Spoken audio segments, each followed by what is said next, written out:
Today we look at the question of success. Okay? The question is, who succeeds and why? Okay, so we've done a lot of research,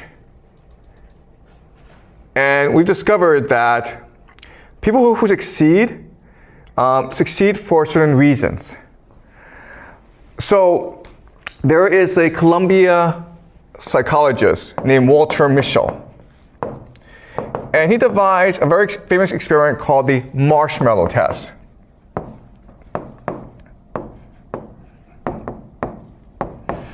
In the marshmallow test, it's very, very easy, okay? So imagine a room, and I invite a 4-year-old or a 5-year-old to come into this room and have a conversation with him or her.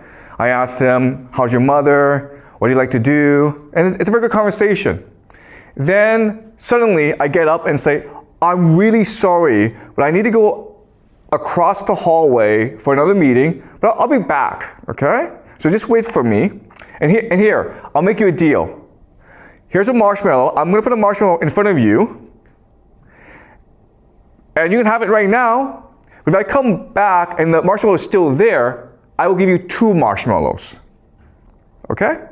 And then Walter Mischel, he goes away, and he goes behind the room, and through a see-through mirror, he's able to see the students as they struggle to contain themselves, because obviously they want 2 marshmallows. And there are some students who can, in fact, resist the temptation to eat the first marshmallow and then get a second marshmallow. But then there are others who cannot. And Walter Mischel will spend 50 years just tracking them, okay? What he discovers is this: the students who resist the temptation, who get the second marshmallow, they are much more likely to do better in school. They have higher test scores. They have better careers. Their careers are more stable. They get promoted in their careers. They're much more able to find a stable relationship. They avoid jail. They avoid drugs. They avoid alcohol. They're more lean. They're more fit. They live longer. Better teeth. And those who cannot resist and eat the first marshmallow right away, they have the opposite effect, okay? And so the idea is that for Walter Mischel, success means delayed gratification. And all this means is that people who succeed are capable of long-term planning. To succeed today, I will make sacrifices necessary, okay? So if my friends are playing outside and I need to do my homework, well, I'm going to stay home and do my homework. Okay, so long-term planning, what he calls delayed gratification. Or a much more simple way of saying this is the idea of self-control, right? Or the idea of emotional regulation. You're able to keep your emotions in check. If you're angry, you're able to calm yourself down.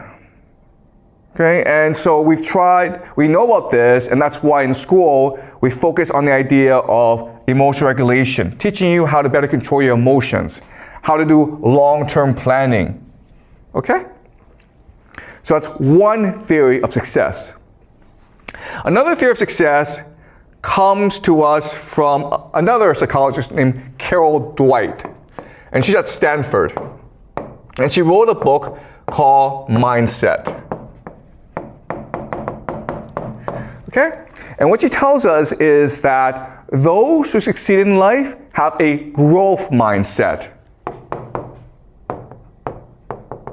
And those who fail in life have a fixed mindset. Okay? And it's not hard, okay? The idea is resilience. Those who have a growth mindset, if they fall or they fail, they say to themselves, this opportunity for me to learn. So I'm going to think about what I did wrong. Next time, I'll do better. And the fixed mindset are people who cannot accept the idea of failure, who think that it's because they're not capable of improving, and therefore they give up. Okay? So those with a growth mindset, if they fail, they try harder. Those with a fixed mindset, if they fail, they just give up. And so the idea of resilience, okay? Pretty simple, right? And the third idea of success comes to us from K. Anders Ericsson, who is a Swedish psychologist. And she wants to know why certain people are able to succeed as musicians or athletes.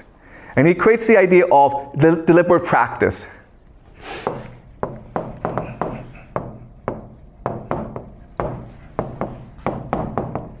Okay? So what he found is that people who want to become athletes or musicians, they work really hard. They practice every day. But the people who succeed practice strategically. Okay? So those who work hard just work a long time. But those who work strategically have a plan. The plan is this. What are my goals? How can I achieve these goals? And then how do I improve my plan? Okay? So they're examining their own practices. And they're trying to figure out where the weaknesses are, where they can improve. Then set a plan on how to improve, and then they follow this plan. And if this plan helps them improve, they stick to the plan. But if the plan doesn't really work, they change the plan as well, okay? So this is the idea of self-reflection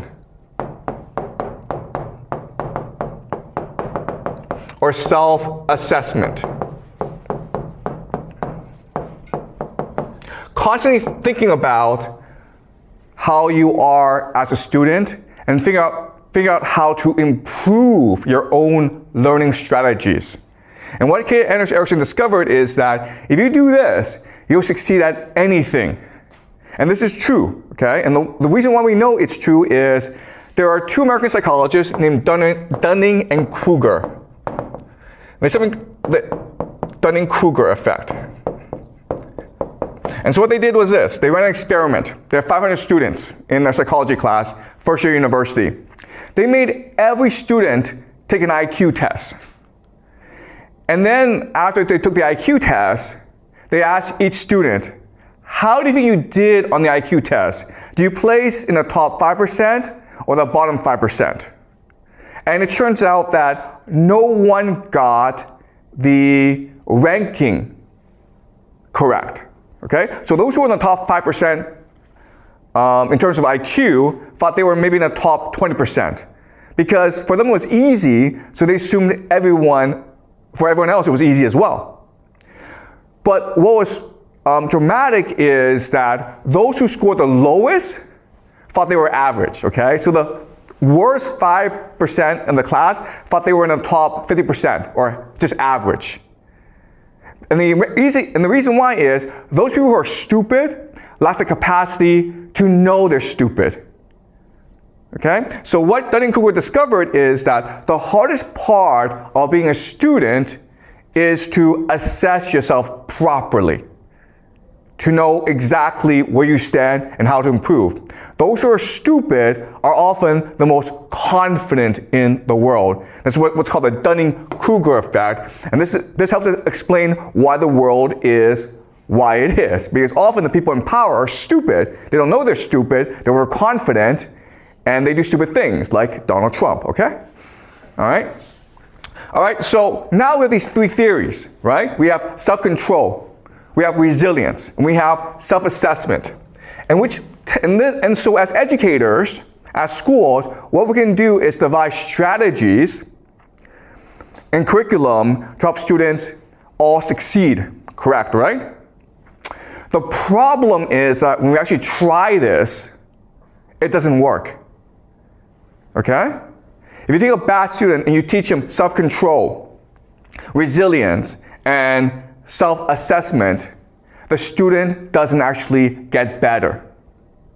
The reason why is, okay, and this is a very important idea for you guys to remember, is that correlation does not equal causation. Okay? You guys need to remember this. Just because things are correlated does not mean they cause each other. So I'll give you an example. We know that successful people, they get up early in the morning. Okay? They get up at 4 o'clock in the morning. But just because you get up at 4 o'clock in the morning does not mean you succeed. Okay? Just because you work hard, just because you're resilient, just because you have growth mindset does not mean you'll succeed. But if you're successful, you will get up early in the morning because you are more motivated. If you are successful in life, you will have more self-control. You will have more resilience. You'll be more humble. Okay, does that make sense? So if you're rich, guess what happens? You become successful. And therefore, you will have growth mindset, self-control, deliberate practice. Okay, does that make sense? But just because you have growth mindset, deliberate practice, and resilience does not mean you'll succeed.